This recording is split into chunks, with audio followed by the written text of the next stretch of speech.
Oh my goodness, you guys. Hello, hello. Before we hop into today's episode, I wanted to share with you really briefly something that I have developed for you that will be dropping here fairly soon in the next couple of weeks. I have created an exclusive podcast series entitled Empowered, Embracing Your Brilliance as a Holistic Health Nurse. You guys, we're going to be navigating, we're going to be doing a deep dive into your desires, your fears, how to navigate them, your frustrations, and ultimately how to create the level of income and the level of impact that you truly desire with your holistic health coaching and consulting business. Okay. We're going to be doing a deep dive into not just the physical things that you need to be doing, but how to manage emotionally, spiritually, mentally, and financially. So I'm excited to bring this podcast series to you. Be on the lookout. Empowered, Embracing Your Brilliance as a Holistic Health Nurse. Now for today's episode.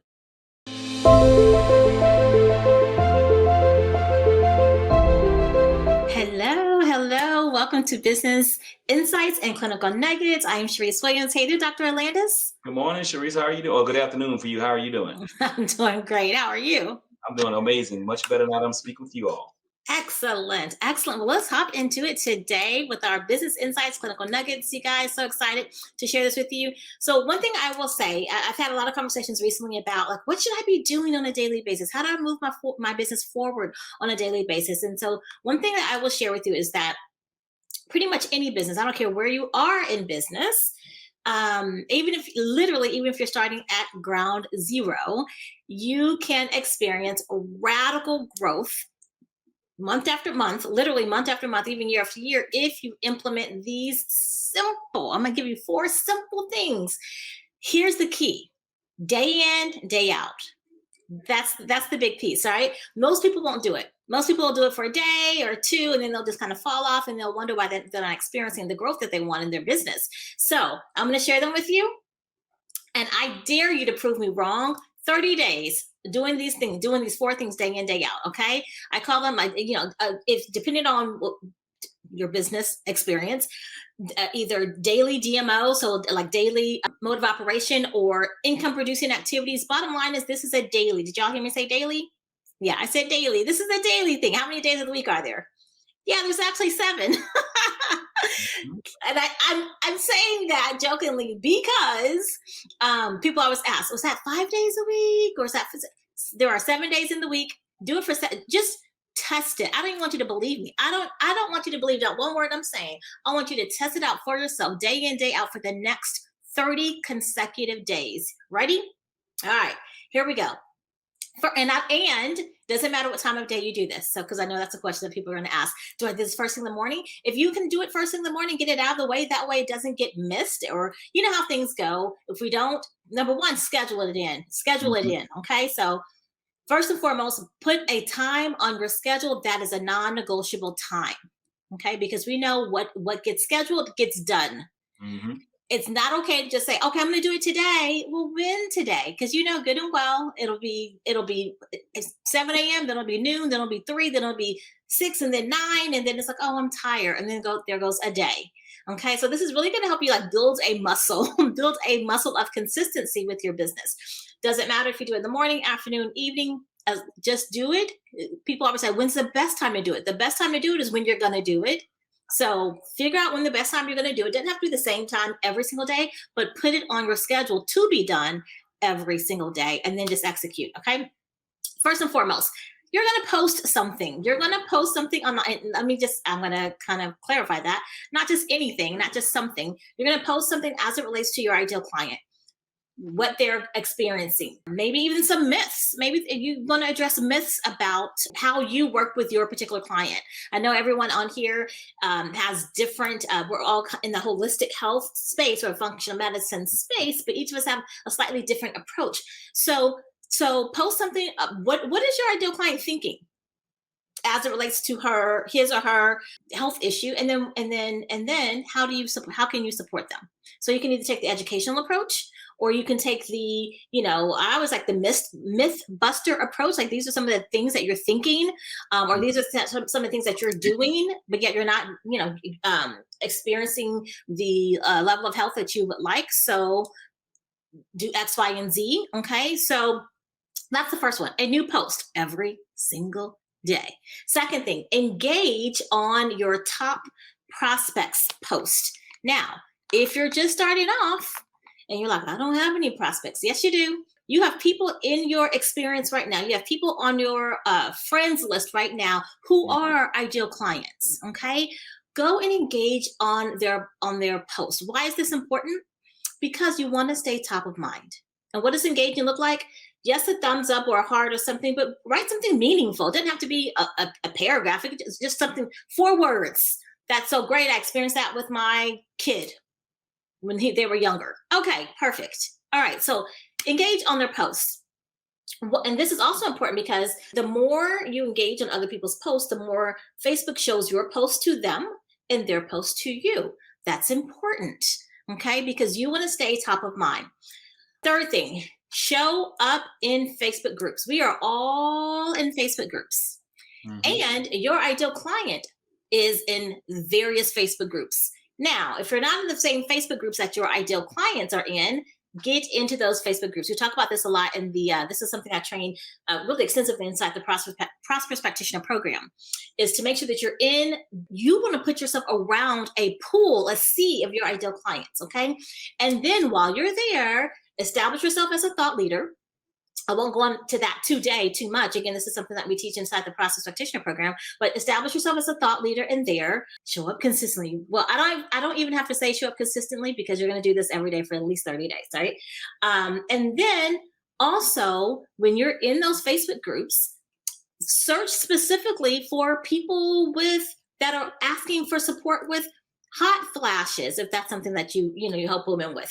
Maybe you help people with high blood pressure, so search those groups for people, literally the words high blood pressure or hypertension, those type of things, and give your professional input. That's one of the ways you position yourself as a thought leader. Consistency, though, consistency, because what happens is when people see you showing up consistently, they see your post like, man, that lady always responds, or that guy always responds, and they always have really good information. What's likely to happen, what's most likely to happen is they now hop over into your onto your profile, right? And they typically send you a friend request. And so now you have brought them out of that group into your ecosystem. Fabulous. Fabulous. That's what you want. Okay. So you've increased your visibility, you've positioned yourself as a thought leader, and now you're growing your or expanding your visibility. So that's the third thing. Fourth thing is make offers every single day. Now, if you're just starting off, you're like, what to who?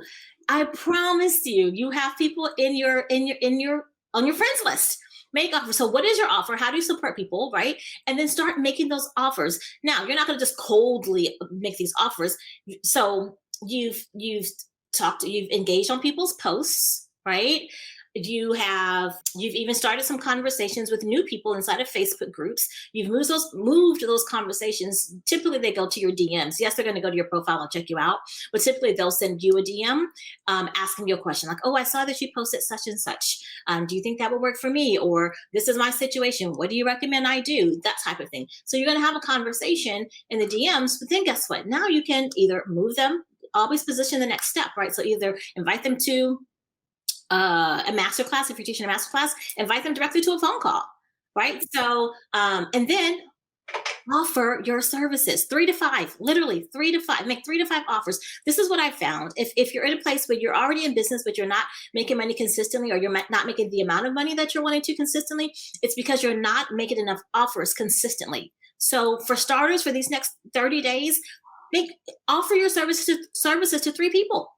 3 people. Now, all 4 that I mentioned, all 4 pieces that I mentioned, they're not going to be the same people, right? So today you might be reaching out to people, or you might be engaging on people's Facebook posts. Those probably aren't going to be the same people, may or may not be the same people that you are making an offer to, maybe, but everyone's going to fit in a category and everyone's going to start rotating through categories. Okay. So 30 days, prove me wrong. Mm. I double dog dare you. I'll just do a recap. So recap, new post every single day as it relates to your client, right? Second thing is engaging your top prospects posts. Third thing is get into those Facebook groups that you're already in and be intentional about being there. So positioning yourself as a thought leader and engaging with people who have a problem that you can help them with. All right. And the fourth thing, make offers. 3 offers every single day. 3 offers every single day. Do all 4 of those things every single day for 30 days and let me know. Tell me that you don't have an increase in your business. I'm just saying. I'm not, and here's the thing. I'm not telling you this from hypothetically.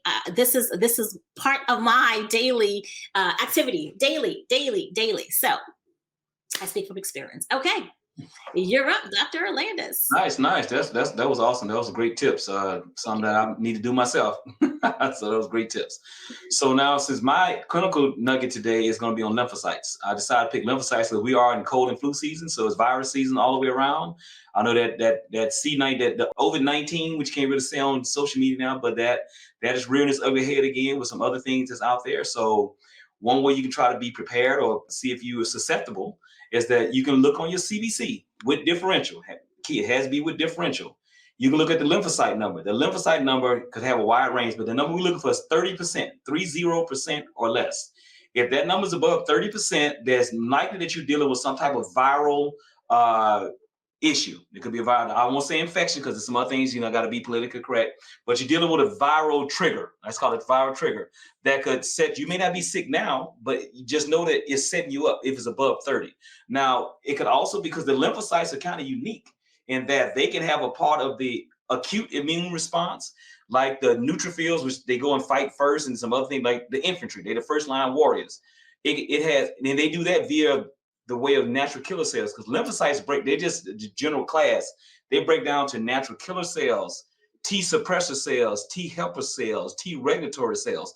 So and they make antibodies, right? So lymphocytes are, they the second line. They come in when to kind of clean up some stuff or try to help calm the situation. They're the peacekeepers. So what they do is, but they can participate in both phases of the immune response, acute and chronic. So acute via natural killer cells. Not worried about that one right now, but it's also elevated in viral triggers, viral irritations. And so with that being said, above 30%, but it also can be your body's trying to resolve an immune complex. But when I see 30% and people having symptoms, what are the most common symptoms of a virus is fatigue. And so if you're tired, you may not be sick yet, you may not be having chills, you may not have the symptoms, but if you start to get a little tired and you look at your blood work, man, it's 35, 40, wow. So just know that there's probably a viral irritation that's going on in your body that you need to be aware of. The reason I say that because I'm getting adults that come, I just had that COVID-19. I just had this infection, or I had this. I was down. I mean, I just got sick all of a sudden. And when I checked the blood, were you sick and got that? No. See, your lymphocytes was 30, 35. I could have told you about to get sick. So I knew they were getting sick right before they got the blood drawn. Right when they got the blood drawn, when I got the results. So I wasn't surprised. So lymphocyte count, 30% or less is what you're shooting for. Is above 30%. Think there's some kind of viral trigger because we are in cold and flu season. There's viruses all around us. So if you want to be ahead of the game with your patients, if you get them and you see it above 30%, then hey, tell them vitamin D, vitamin C, boost that immune system, whatever you do to boost the immune system in your practice. If it's an IV drip, so whatever you want to give them, just tell them, explain them why, and they can actually boost some income into your business. If you're doing IV therapy, give this immune booster because your lymphocytes are high. So I think you're going to have an immune challenge coming up pretty soon. So let's kind of get ahead of the game. So that's my clinical nugget for today because it's cold and flu season. I want to let you know that's a viral monitor. You can use lymphocytes count to monitor viral activity. So good. And I am very impressed, Dr. Orlandis, because you really condensed it down. So in our process practitioner program, Dr. Orlandis blows it up when I tell you more than that. He goes deep with lymphocytes and it's so just even what you just gave was incredible. But if you can imagine just taking that and like 10xing that, I mean, just in your understanding of it, and then also knowing, okay, what else can I do about this? How can I support my clients? So love that. That's good. That was good stuff. So thank you so much for that. For those of you, I'm so excited for all of you that are attending the masterclass coming up on this Sunday, the Secret Language of Bloodwork Masterclass. If you haven't registered yet, get yourself registered. Just drop the word masterclass below. We'll make sure you get registered. It's a free masterclass. Yep. And Dr. Orlandis goes through the entire, it goes through the CBC. things that you never learned before in nursing school. It's things you didn't learn in nursing school, things you didn't learn in medical school. It's absolutely incredible. And then we incorporate this into your business, your existing business, or your business that you are about to launch. So excited about that. Again, if you haven't registered, Job for It Masterclass. And that being said, we will see you guys next Tuesday. Awesome. Bye for now. Bye bye. Have a great day.